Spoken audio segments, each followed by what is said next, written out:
Feliz sábado para os irmãos. Que a paz de Deus seja com cada um de nós.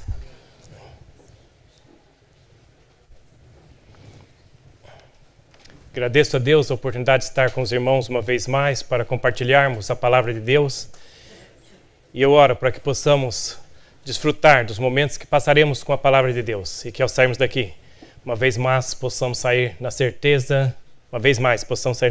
que tivemos um encontro com Jesus. Amém. Por que Jesus ainda não voltou? Creio que é a pergunta que cala em muitos corações. É o momento mais esperado da Igreja de Deus através da história. Aquele glorioso dia da volta de Jesus. Para alguns será o dia mais feliz da vida deles. Para outros, talvez o dia mais triste de suas vidas. Para os salvos, será um prazer. Será algo maravilhoso ver Jesus voltando nas nuvens dos céus. Para aqueles que estão perdidos, a Bíblia diz que eles clamarão às rochas que caiam sobre eles. Será um dia terrível. O texto que nós lemos para base da nossa oração, Tito capítulo 2, versículo 13, diz assim: aguardando a bem-aventurada esperança e o aparecimento da glória do grande Deus e nosso Senhor Jesus Cristo. Segundo a história, este era o verso preferido de Guilherme Miller. Muitas vezes, quando ele ia pregar, ele já entrava na plataforma cantando um hino com essas palavras. Irmãos, aguardando a bem-aventurada esperança. Com que ansiedade você está aguardando o dia da vinda de Cristo? É esse o dia mais almejado da sua vida? É neste evento que você tem concentrado as suas esperanças. De um garotinho cujo pai morreu, e a mãe, para confortar o filho que chorava, chegou para o filhinho e disse: filhinho, não se preocupe, quando Jesus voltar, ele vai acordar o papai. Estavam ali no salão funerário, velando o corpo do pai dessa criança, e o pastor entra por uma porta com um terno preto, bem vestido, bem arrumado, para fazer o culto fúnebre. O garotinho correu para o pastor, tocou na perna do pastor e falou assim: você é Jesus? O pastor falou para ele: não, eu não sou Jesus. O garotinho olhou para o pastor e falou assim: mas você conhece Jesus? O pastor pensou por uns segundos e disse: eu conheço Jesus. O garotinho falou para ele: fala para ele voltar logo, porque quando ele voltar ele vai acordar o meu pai. Que ansiedade, que desejo aquela criança tinha de que Jesus voltasse para acordar o seu pai. É esse o desejo, esse tipo de desejo que você tem em seu coração pela volta de Cristo, que ele volte o mais rápido possível. Tem você concentrado as suas esperanças neste glorioso evento, um evento que pode ser o evento mais lindo, mais belo da sua vida. Há muitos anos, há milhares de anos, a igreja aguarda a volta de Jesus, desde que Adão saiu do jardim do Éden. Algumas vezes os crentes foram desapontados. Esperavam que Jesus ia voltar em tal época e ele não voltou. Entre nós adventistas é muito conhecido o desapontamento de 1844, quando os fundadores da Igreja Adventista aguardavam que Jesus voltaria no dia 22 de outubro de 1844. Se prepararam para aquele evento. Muitos venderam suas propriedades, investiram no trabalho missionário e aguardavam ansiosamente que Jesus voltasse no dia 22 de outubro. Até uma outra história envolvendo criança muito interessante sobre aquela data do dia 22 de outubro. Havia um pastor chamado Carlos Fitch e ele morreu uma semana antes do dia 22 de outubro.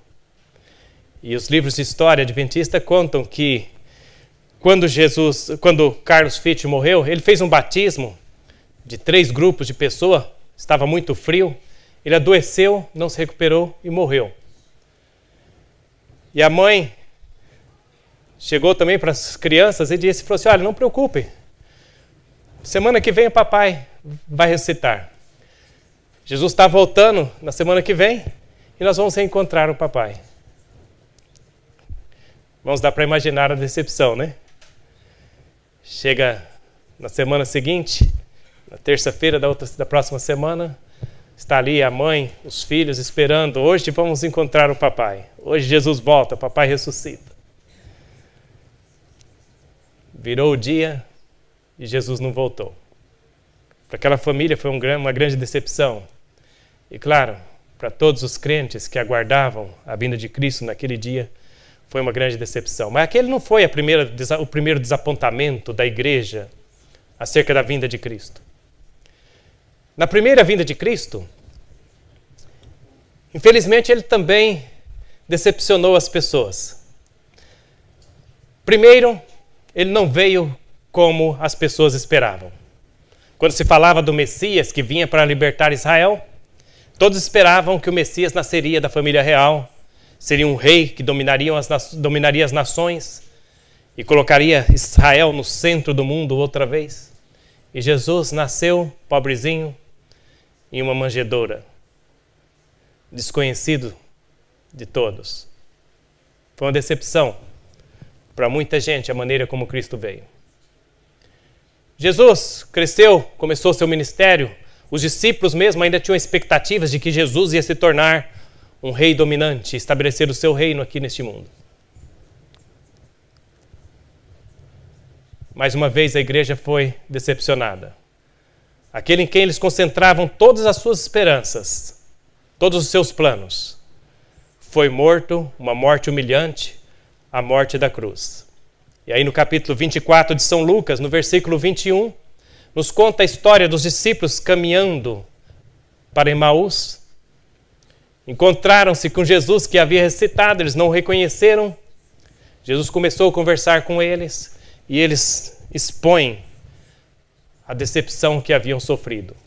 Eles dizem assim, e nós esperávamos que fosse ele o que remisse Israel.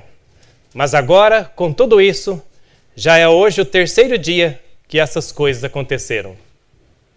Eles falaram, nós esperávamos que ele ia ressuscitar Israel, mas mataram ele sexta-feira. Hoje já é domingo. E nada do que a gente esperava aconteceu. Perdemos o nosso tempo. Estamos confusos, não sabemos o que fazer agora. O que fez essa decepção deles ainda maior é que no domingo antes, Jesus havia tido aquela entrada triunfal onde aclamaram ele como rei e os discípulos falaram, agora o negócio vai deslanchar mesmo. Agora ele vai tomar o poder. Estavam naquela grande expectativa. E aí na sexta-feira Jesus foi crucificado.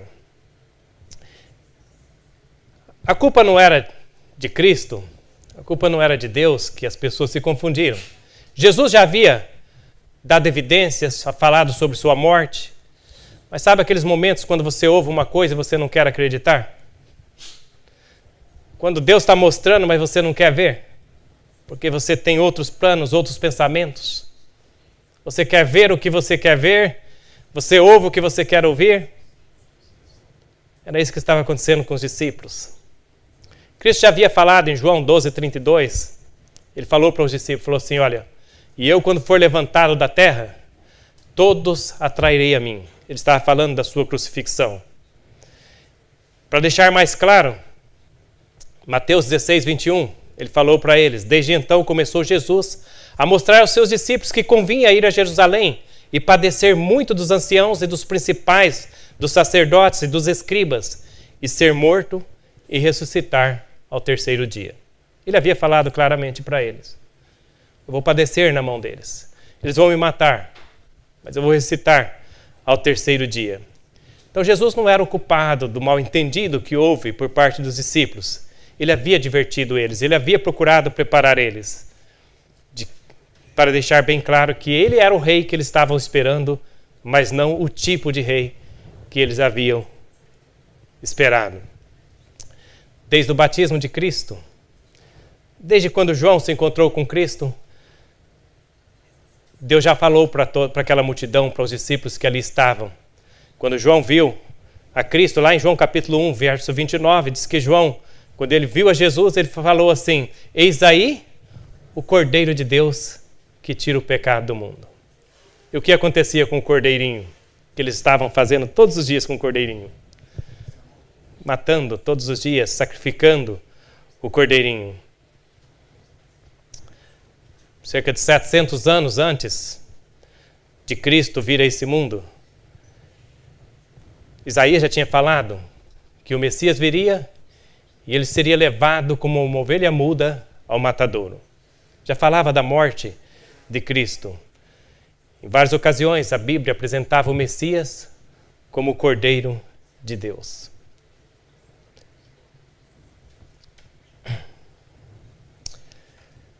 Eles deixaram passar por alto várias profecias. Entre elas, a parábola que Cristo havia contado do esposo que tardava. Na verdade, irmãos, é interessante isso, porque em Hebreus capítulo 10, verso 37, a Bíblia diz assim: porque ainda mais um pouquinho mais de tempo, e o que há de vir, virá e não tardará. Então a Bíblia diz que Jesus não vai tardar. Na hora exata, marcada no relógio de Deus, ele vai vir. Porém, na parábola que Jesus deu, Mateus capítulo 25, verso 5 e 6, diz assim: tardando o esposo, tosquenejaram todas e adormeceram. Parábola das 10 virgens. Então diz que o esposo tardou e elas dormiram. Mas à meia-noite ouviu-se um clamor, aí vem o esposo sair-lhe ao encontro. Então o que a Bíblia está falando para a gente é que Jesus não vai tardar. Mas aos nossos olhos, as nossas maneiras de pensar, parece que está demorando muito. Está tardando. Deus, na onipotência dele, na onisciência dele, ele já sabe de tudo que vai passar aqui, já sempre soube, e ele tem a hora exata marcada. Agora, a triste realidade é, Jesus poderia ter vindo antes. A realidade poderia ter sido antes. E Deus saberia que seria antes, mas ele, na onisciência dele, sabia que alguma coisa ia acontecer, que Jesus não viria tão breve quanto ele gostaria de vir para buscar os seus amados, os seus escolhidos, e levá-los para viver com ele em um mundo melhor do que esse. Mas como parece estar tardando, aí cumpre-se a profecia de 2 Pedro, capítulo 3, versículos 3, 4. Nós vamos ler alguns versos daqui, se os irmãos quiserem acompanhar nas suas Bíblias. São 2 de Pedro, capítulo 3, versículos 3 e 4, são os dois primeiros que vamos ler. Diz assim: sabendo primeiro isto, que nos últimos dias virão escarnecedores, andando segundo as suas próprias concupiscências e dizendo: onde está a promessa da sua vinda? Porque desde que os pais dormiram, todas as coisas permanecem como desde o princípio da criação. Então Deus já sabia que por essa aparente tardança da volta do esposo, o esposo da igreja, que é Cristo, as pessoas iam começar a duvidar da vinda de Cristo. Iam falar: mas está demorando tanto. A gente vê tanta coisa acontecendo nesse mundo, por que Jesus não voltou ainda? Deus sabia que as pessoas, muitos iam se desanimar da fé. Alguns apostatariam. E as pessoas falam isso, falam assim: olha, desde que meus avós eram crianças já falavam da vinda de Cristo. Eu era criança, já falava que Jesus ia voltar. Mas ele ainda não voltou. Infelizmente, o tempo tem passado. E Jesus ainda não voltou. Os apóstolos, muitas vezes, questionaram Jesus acerca de quando seria a sua vinda. Eles também queriam que Jesus voltasse mais rápido. Mas passaram os dias dos apóstolos, passaram os dias dos nossos pioneiros adventistas, e nós ainda estamos aqui.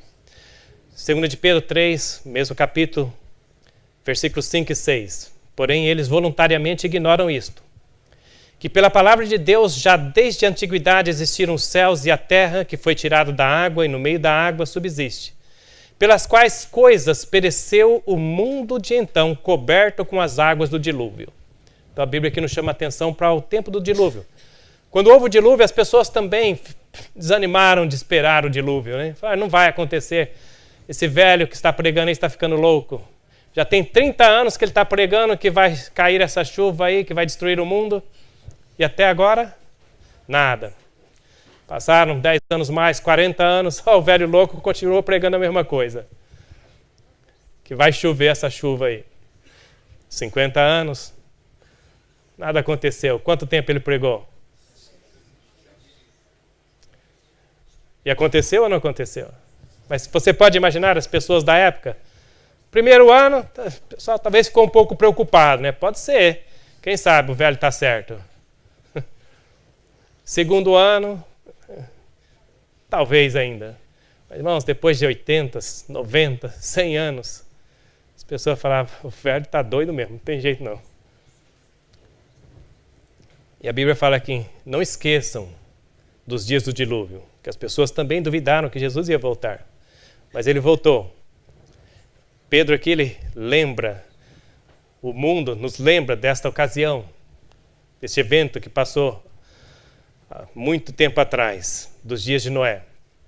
Aí ele fala assim, vamos terminar a parte de Pedro aqui, versos 5 a 7. Verso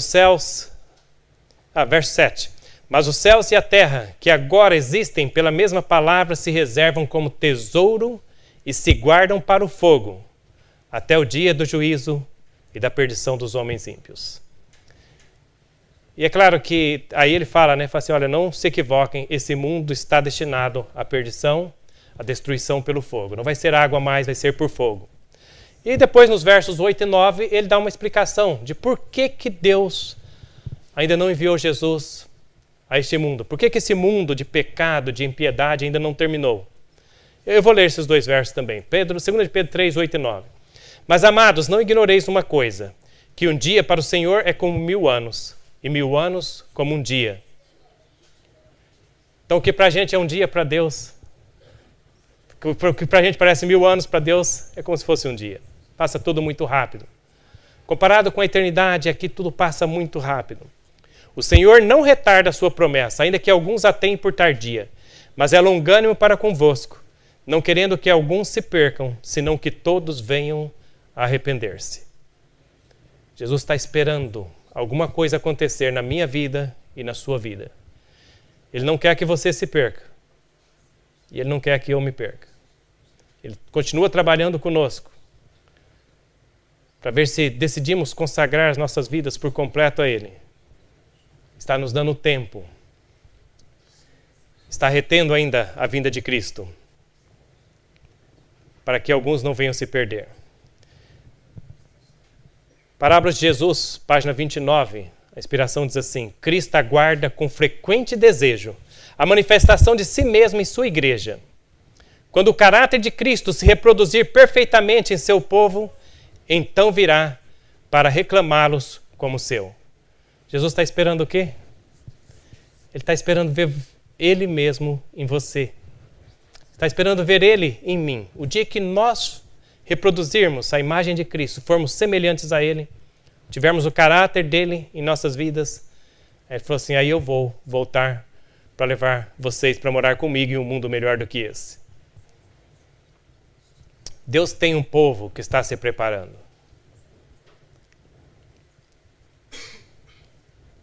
O teu desejo e o meu desejo, com certeza, é estar entre esse povo que está se preparando para ir morar com Cristo neste mundo que Ele tem preparado para nós. Mas a realidade, irmãos,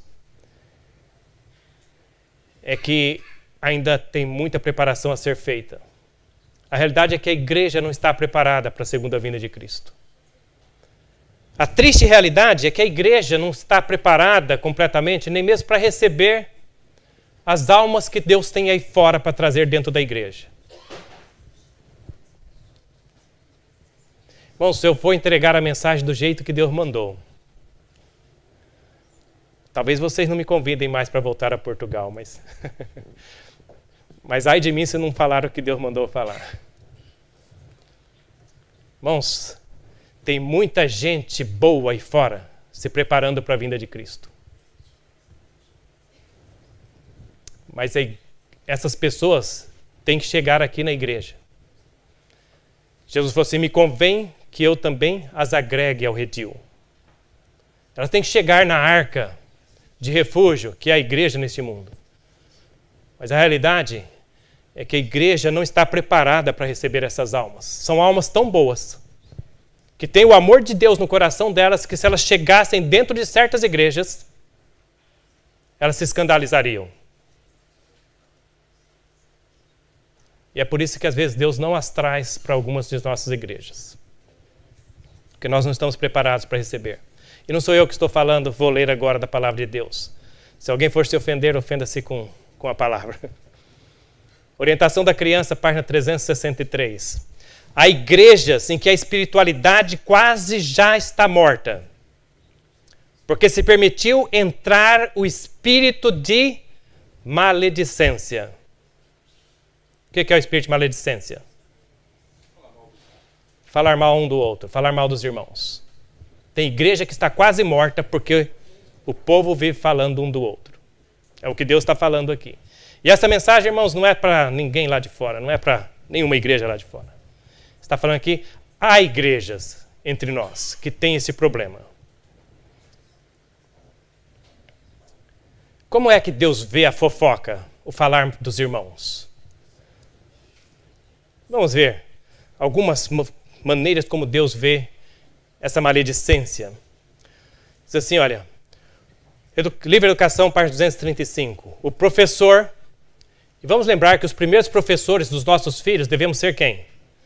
Nós, os pais.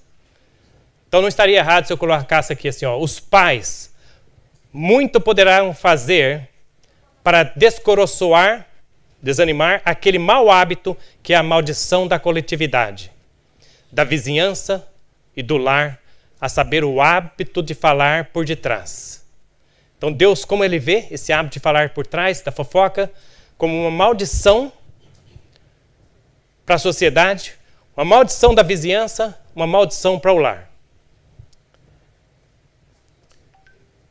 Vou ler de novo. Os pais muito poderão fazer para descoroçoar aquele mau hábito que é a maldição da coletividade, da vizinhança e do lar, a saber, o hábito de falar por detrás, fofocar e criticar impiedosamente. Impressionem eles, os estudantes, com o fato de que tal hábito revela falta de cultura.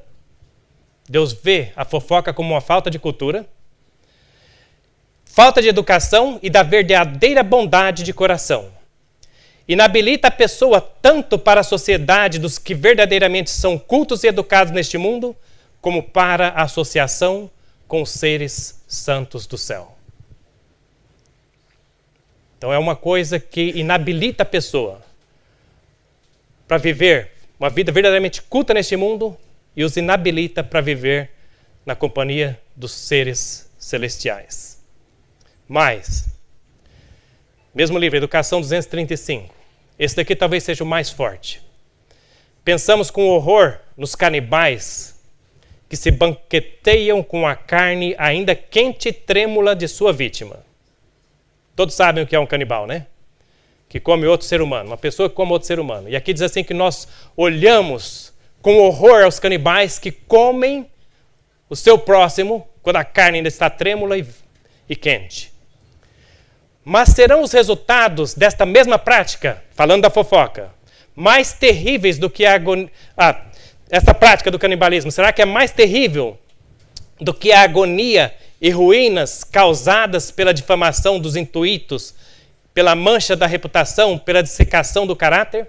Em outras palavras, falando, será que o canibalismo é pior do que a fofoca?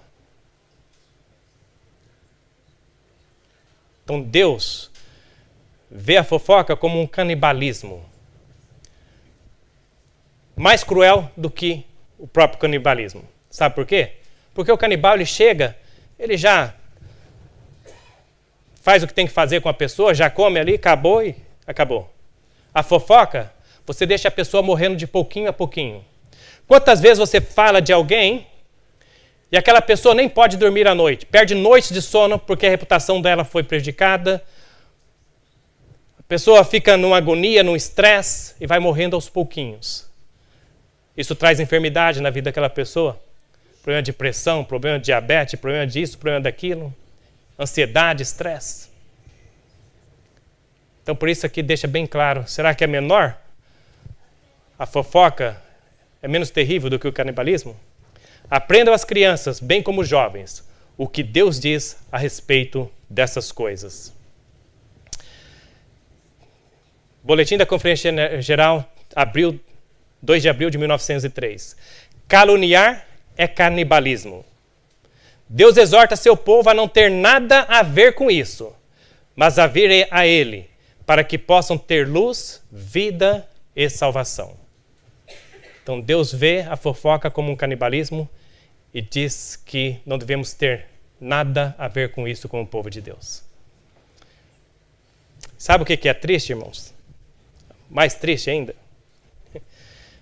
É que quando Deus envia uma mensagem como essa, falando sobre a fofoca, sabe o que o fofoqueiro pensa no coração dele? Tomara que o irmão fulano esteja escutando isso. Tomara que a irmã fulana esteja escutando isso.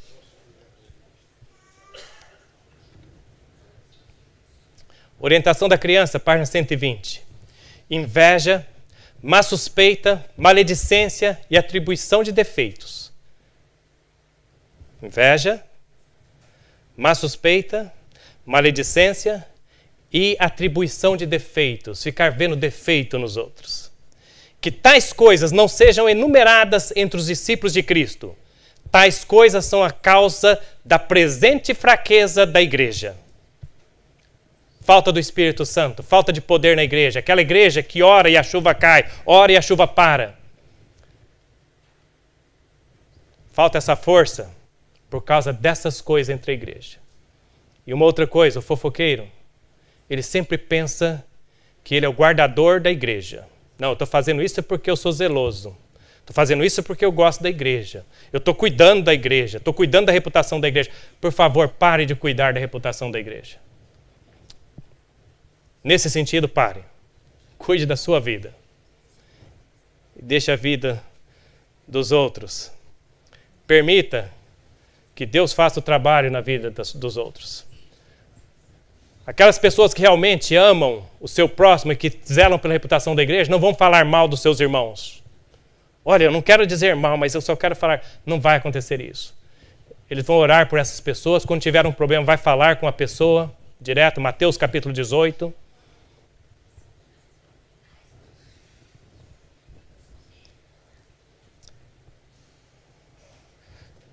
Devocional Nossa Alta Vocação, página 289. Guardemo-nos de proferir palavras que desanimem. Resolvamos nunca nos empenhar em maledicência e difamação. Recusemo-nos a servir a Satanás implantando sementes de dúvida. Dúvida acerca do caráter dos outros. Então, fofocar é fazer o quê? É servir a Satanás, está falando aqui. Muitas vezes tenho desejado que se distribuísse um compromisso contendo solene promessa. White que queria distribuir uma nota, como se fosse uma nota promissória, para as pessoas assinarem, falando assim, olha, eu faço o compromisso de que de agora em diante eu só vou falar as palavras que agradem a Deus. Irmãos, não precisamos passar uma nota aqui, um contrato para você assinar. Mas será que dá para você assinar esse contrato com Jesus aí no seu coração nessa hora, neste momento? Falando, Jesus, pela tua graça, de agora em diante, eu só vou falar palavras que agradem a Deus. Vou parar de maldizer, vou parar de difamar, vou parar de fofocar. De agora em diante, pela tua graça, eu só vou falar palavras que agradem a Deus. Senhor, me ajuda. Eu quero dar ao Senhor o meu coração, mas eu não tenho força nem para entregar ele. Fala com o Pai do céu. Faz esse pacto com Ele. Pede a Ele ajuda. Não deixe para amanhã. Amanhã pode ser muito tarde. Irmãos, que tristeza será nós estarmos na igreja por 5 anos, 10 anos, 20 anos, 30 anos, 40 anos, 50 anos termos lutado tanto e perdermos a nossa salvação porque continuamos fofocando, falando dos outros. Isaías 58, verso 9, tem uma promessa de Deus. Se deixarmos a maledicência, deixar de ficar buscando defeito nos outros, então, diz aqui, Isaías 58, 9, então clamarás e o Senhor te responderá. Gritarás e ele te dirá, eis-me aqui. Acontecerá isso se tirares do meio de ti o jugo, o estender do dedo e o falar a vaidade. Deus falou assim, olha, o dia que a igreja, que os membros da igreja deixarem de apontar o dedo, de acusar, de julgar, então eles clamarão a mim e eu responderei. Em outras palavras, Deus está falando assim, vocês vão ver muitos milagres acontecendo no meio de vocês. Milagres que hoje não acontecem, vão acontecer. O dia que tirarem do meio de vós a maledicência, a fofoca. Testemunho, volume 4 do Testemunho para a Igreja, página 194. O espírito de fofoca e a maledicência é um dos instrumentos especiais de Satanás para semear a discórdia e luta, para separar amigos e solapar a fé de muitos na veracidade de nossas crenças. Irmão, sabe o que é que mais tira a gente da igreja? Sabem o que é? Não é dúvida sobre as nossas doutrinas. Não são as dúvidas sobre doutrinas. Não é isso. A coisa que mais tira a gente da igreja é a maledicência. A falar mal um dos outros.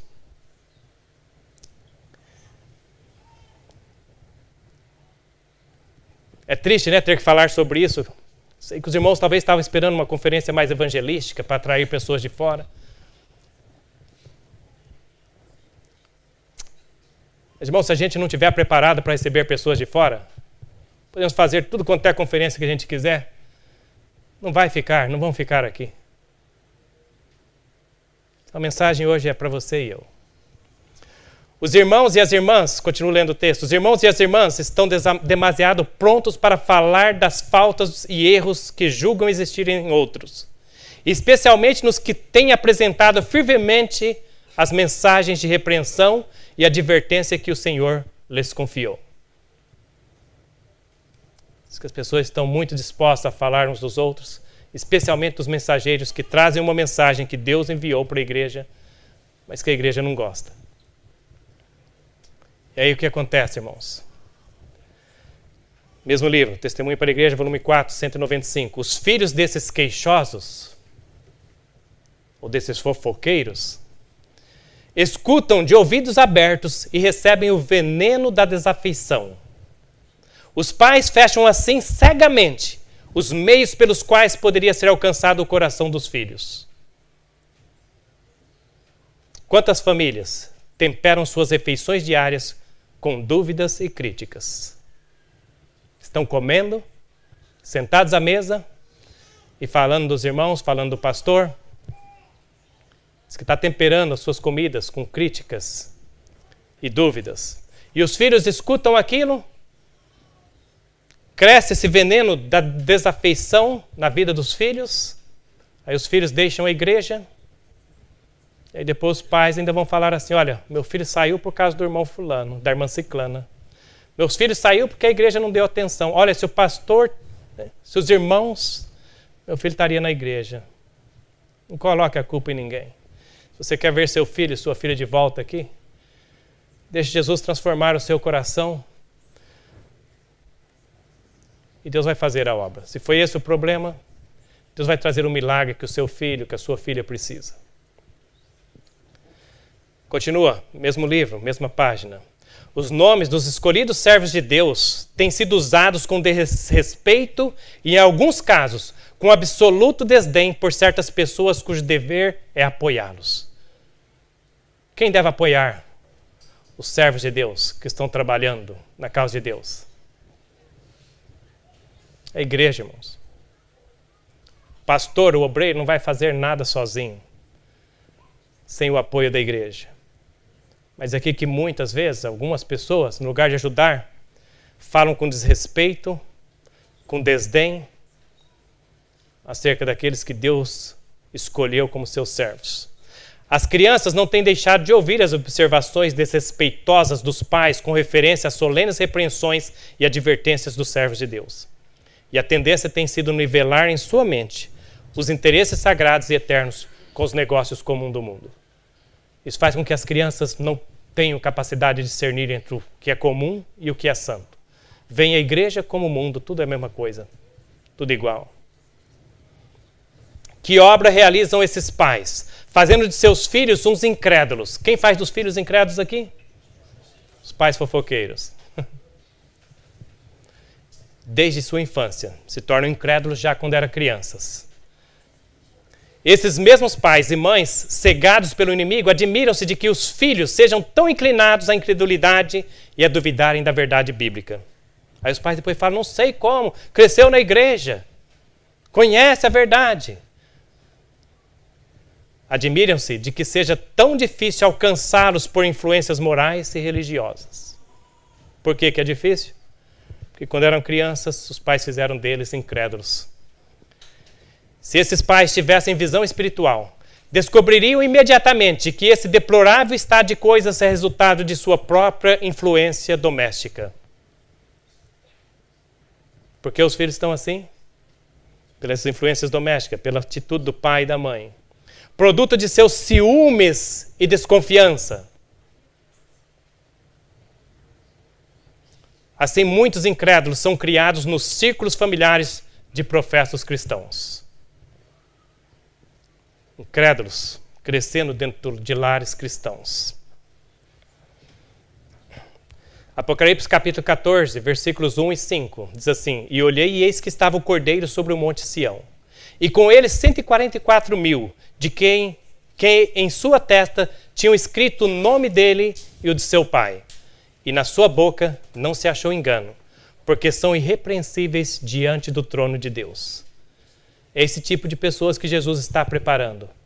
Pessoas nas quais, nas suas bocas, não se achou engano. Pessoas que não maldiziam. Pessoas que não falavam mal. Que não julgavam as outras pessoas. Este é o caráter dos 144.000. E eu quero dizer para você que conhece a mensagem do santuário, as 3 mensagens angélicas, não tem outro lugar para você e eu. Nós temos que estar ali entre os 144.000. Ou não vamos estar lá. Então, vamos nos preparar para ser esse povo, ter esse caráter. Ser essas pessoas na boca das quais não se achou engano, ou seja, pessoas que não falam mal, que não fofocam, que não julgam. Vocês já notaram que só tem uma tribo que na verdade não é representada no Apocalipse entre os salvos? Já notaram isso? Só tem uma tribo que não é representada no livro de Apocalipse entre os salvos, a tribo dos salvos. Pois vocês façam uma pesquisa, é a tribo de Dan. A única tribo que não aparece lá, representada lá. José aparece, representado por Efraim, né? Manassés. Mas a tribo de Dan não está lá. E se vocês lembram, quando Jacó estava falando da tribo de Dan, ele caracterizou a tribo de Dan como sendo uma serpente que morde ao calcanhar. É muito interessante notar isso. A serpente que morde por trás. E é por isso que eu entendo que a tribo de Dan não vai estar lá. Porque essas pessoas que vivem mordendo por trás, venenosamente mordendo por trás, destruindo reputações, falando mal uns dos outros. Irmãos, se nós queremos estar lá, teremos que vencer esse defeito de caráter. Porque quase todos, todos temos alguma coisinha de uma tribo e outra. Temos virtudes, algumas nos caracterizam mais como uma determinada tribo de Israel, mas esse defeito de caráter, nós lemos há pouco atrás, inabilita a pessoa, nos inabilita para vivermos na companhia dos seres celestiais. Então o fofoqueiro ele não entra no reino dos céus, a menos que deixe de ser fofoqueiro. O Desejado a Todas as Nações diz assim: intimamente ligada à advertência de Cristo acerca do pecado contra o Espírito Santo, encontra-se a que é dada contra as palavras ociosas e más. Você entende o que Deus está falando aqui? Que a maledicência, falar mal, essas palavras ociosas que falamos, está bem perto do pecado contra o Espírito Santo. E é por isso que é difícil para o fofoqueiro reconhecer que ele é um fofoqueiro, que ele precisa mudar. Porque já está bem perto de pecar contra o Espírito Santo. E é muito perigoso não sentir mais a necessidade de mudar. As palavras são um indício do que se acha no coração. Da abundância do seu coração fala a boca. Mas as palavras são mais que um indício do caráter. Tem um poder de reagir sobre o caráter. Você entende quão profundo é isso daqui? Diz que as palavras são um indício do que está no coração. O que você tem no coração, você fala, você põe para fora. Mostra que tipo de pessoa você é, que caráter você tem. Mas aqui está falando que as palavras têm um poder ainda maior que esse. A palavra tem o poder de moldar o coração, de reagir sobre o caráter, moldar o caráter. Você começa a falar tanto uma coisa que você passa a ser aquela coisa. É por isso que tem pessoas que escrevem assim, põe na porta da geladeira, hoje eu vou ter sucesso. Não está errado, não. Só põe lá a palavrinha, pela graça de Deus, né? Eu vou ter sucesso. Porque o que você fala, a Bíblia tem o texto, né, que diz assim, o que o homem pensa no seu coração, assim é. Porque o que ele pensa, ele fala. E o que ele fala, ele passa a ser. A inspiração ainda comenta que a pessoa, às vezes, começa a contar uma mentira, que ela sabe que é mentira, mas começa a falar daquilo, e passa um tempo, de tanta pessoa falar, ela passa a crer naquela mentira que ela estava falando. E ela começa a crer que era verdade. Esse é o poder que tem as palavras. Então, que Deus nos ajude a falarmos coisas boas, porque isso molda o nosso caráter para o bem. Bom, só onde começou esse negócio de fofoca? Foi lá no céu. Lúcifer fofocando, né, falando de Deus. Começou lá no céu. E diz a inspiração... Vou ler esse pedacinho aqui do Patriarcas e Profetas, página 37. Quando diz assim, olha, deixando seu lugar na presença imediata do Pai, Lúcifer saiu a difundir o espírito de descontentamento entre os anjos. E a mesma coisa que ele está tentando usar, você e eu, para fazermos hoje dentro da igreja. Trazer um espírito de descontentamento, fazer as pessoas infelizes com as coisas como estão. Não, tem que mudar, porque está errado isso aqui, está errado aquilo. Era isso que Lúcifer estava fazendo. Ele agia em misterioso segredo e durante algum tempo escondeu seu propósito real sob uma aparência de referência para com Deus. Ele parecia que ele queria fazer alguma coisa boa, que ele estava respeitando Deus. E a mesma coisa ainda hoje. Né? Ele quer fazer com a gente. Parece que é uma coisa boa, estou zelando pela igreja, pelos princípios da igreja, e por isso e por aquilo. E aí sai disseminando a miséria. Agora, irmãos, um conselho da palavra de Deus para você e eu. Além de não falarmos fofoca, não fazermos fofoca, não falarmos um dos outros, tem mais uma coisa que precisamos fazer. Esse nós não temos traduzido para o português, eu traduzi, está no Historical Sketches of the Foreign Missions of the Seventh-day Adventists, page 122. Aí fala assim, olha, não deixe seus ouvidos ouvirem fofocas de ninguém. Além de você não falar, não deixe seus ouvidos ouvir fofoca de ninguém. Se todos se recusassem a ouvir o mal do próximo, o fofoqueiro logo procuraria outro emprego. Ia procurar o que fazer mais útil. Se você não ouvir, ele vai procurar fazer algo mais útil. Alguém chegou para falar de um irmão para você, fala, irmão, não vamos falar sobre isso, essa pessoa tem essas virtudes, vamos orar por ele, vamos orar por ela, essa irmã precisa da nossa oração, essa irmã tem as lutas dela, no lugar de ficarmos falando disso, vamos fazer uma oração por ela? Nunca mais vai voltar para falar com você. Fala, vou falar as coisas que aquele irmão chamou para orar? Você vai estar livre dessa daí.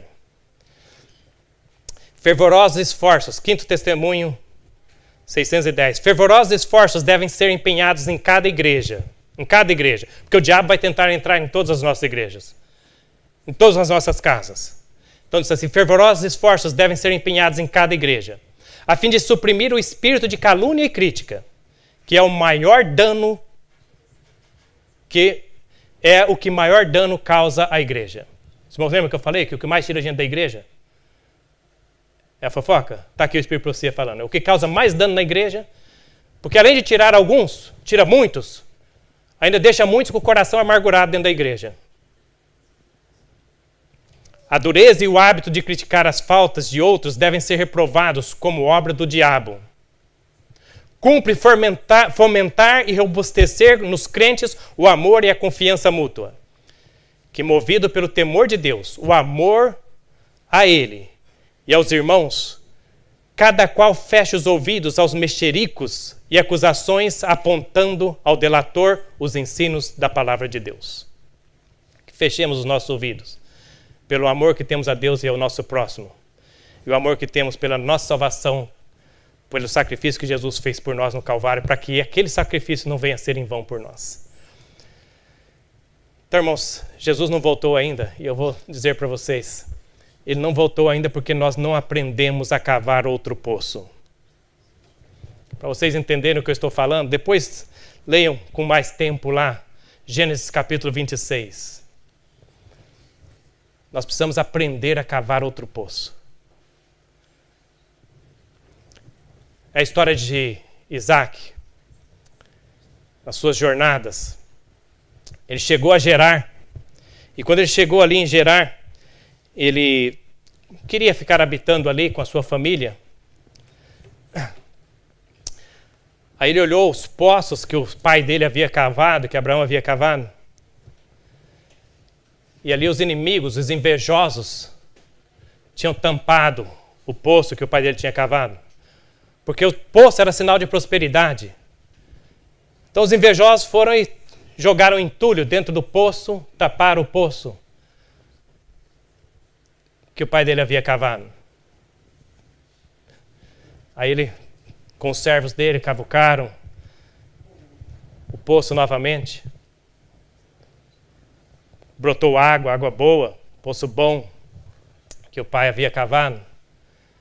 Aí os inimigos, aqueles invejosos, chegaram e falaram assim, não, esse poço aí é nosso. É de vocês, não. Isaac, vamos evitar briga aqui. Deixa eles com o poço. Porque a inveja é uma coisa amarga. A inveja gera uma água amarga. Isaac falou assim, deixa eles ficarem tomando essa água amarga da inveja. Vamos seguir adiante. Vamos cavar um outro poço em outro lugar. E ele saiu ali com os seus servos e foram e cavaram um outro poço em Sitna. Acho que o segundo foi em Ezeque. Irmãos, cavaram outro poço. Lá vem os invejosos, querem contender novamente. Então esse poço é nosso. Isaac falou, vamos brigar não, gente. Deixa eles com o poço. Vamos passar para frente. Cavaram outro poço. Vieram, contenderam de novo. Ele falou, está complicada a coisa, mas vamos deixar nas mãos de Deus. Fiquem com o poço. Nós vamos passar mais adiante. E vamos cavar um outro poço. Cavaram, irmãos, o quarto poço, que foi lá em Rehobote. E aí quando eles cavaram este outro poço, os inimigos uma vez mais contenderam, queriam o poço novamente. Mas Deus tinha dado para ele, os inimigos se aquietaram, ficaram quietos. E agora diz a Bíblia que ele prosperou. Depois cavou mais um, cavou 5. Cavou mais um outro poço, para ter certeza que tinha abundância de água e fartura. E se alguém chegar também complicar muitas coisas, deixa eles ficar com um, a gente fica com o outro.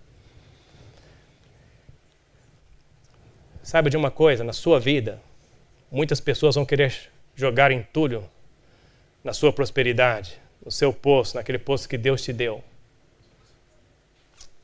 Mas não contenda, não use da contenda, siga adiante, não dê lugar ao diabo. Diz a palavra de Deus que Cristo nunca defendeu a sua própria reputação. Não deixe que os invejosos te façam perder tempo defendendo a sua reputação. Não deixe que os invejosos venham a desanimar você. Falar, não adianta mais cavar poço, porque eu cavo e os outros jogam entulho dentro. Não. Siga adiante. Aprenda a cavar outro poço. E vai ter muitas vezes na sua vida, dentro da sua família, no seu casamento, que se você não cavar outro poço, você vai perder a sua família. Você vai perder o seu lar. Tem hora que a esposa pode não ter razão, deixe ela ter razão. Tem hora que o esposo pode não ter razão, deixe ele ter razão. Cave outro poço, mas não brigue. Não lute. Você só vai perder. É melhor um mau acordo do que uma boa briga. E tenha que aprender isso, especialmente dentro da sua família e do seu lar. Aprenda a cavar outro poço. Dentro da igreja, você vai ter que cavar muito poço. Senão você vai desanimar. Continue cavando poço. Lembra a história do jumento que disse que caiu? Era um burro ou um jumento, não me acordo bem. Caiu dentro do poço, né? O que era, irmão? Era um burro ou um jumento? Um burro, né? Diz que caiu dentro de um poço. Também, tem várias versões, né? Mas vamos falar que era o burro. Diz que caiu dentro do poço, né? E aí as pessoas olharam, poço fundo, muito trabalho. O burro não vale muito mesmo. Gente, não vamos perder tempo com o burro não, que ele vai morrer de todo jeito. Para facilitar, para ele não sofrer muito, vamos já logo enterrar ele. A gente joga a terra lá dentro, já mata o bichinho, ele não sofre muito, né? Cada misericórdia que o povo tem, né? É assim mesmo. Muitas vezes vão tratar com essa misericórdia também. Vamos matar logo para sofrer menos. Aí a história diz que começaram a jogar pasada de terra dentro do poço. E estavam ali várias pessoas envolvidas jogando terra rápido para matar logo o bichinho. Aí de repente veio o bichinho saindo com a cabeça para fora lá. Porque quando jogavam a terra nas costas dele, o que ele fazia? Chacoalhava, a terra ficava embaixo, ele pisava em cima e subia. E aí a história lá, a aplicação diz para a gente fazer a mesma coisa. É isso mesmo que a gente tem que fazer. Quando jogarem entulho nas suas costas, dentro do seu poço, chacoalha, pisa em cima e use essas críticas para você subir. E Deus vai te tirar do poço. Irmãos, falando sobre isso, eu me lembro, vou compartilhar com vocês. Uma irmã, eu gosto muito dessa irmã, tenho uma ótima amizade com essa irmã. É uma pessoa maravilhosa. Mas quando eu estava aprendendo inglês, fazia poucos meses eu havia chegado nos Estados Unidos e os irmãos já forçaram eu para pregar, né? Então eu já comecei a pregar dentro de poucos meses em inglês, porque antes eu estava pregando em português, eles traduziam. Mas aí forçaram eu pregar em inglês, eu comecei a pregar em inglês, aquele inglês bem básico, né, ainda. E aí um dia eu terminei o culto, no sábado, eu estava à porta da igreja, cumprimentando os irmãos, aí a irmã chegou e me cumprimentou e falou assim, irmão, o que está acontecendo com o seu inglês, que está ficando cada vez pior?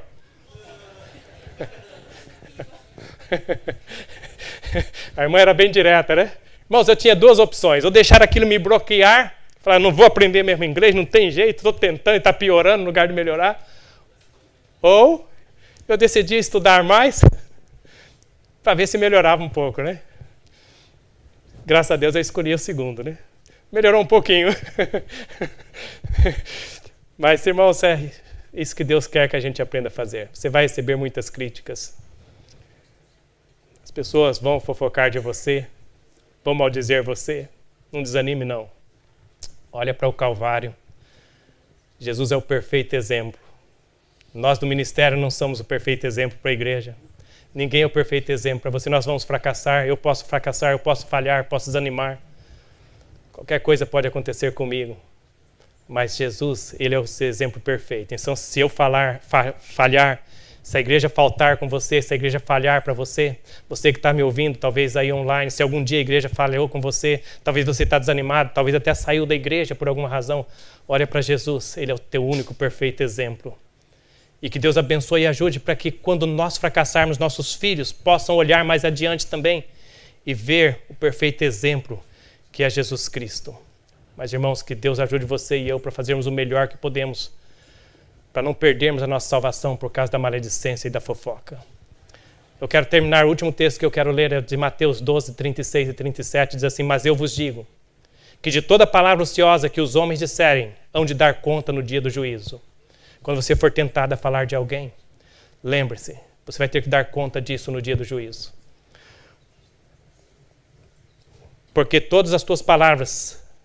por tuas palavras serás justificado e por tuas palavras serás condenado. Que Deus ajude para que ninguém aqui, nenhum de nós, sejamos condenados pelas nossas palavras.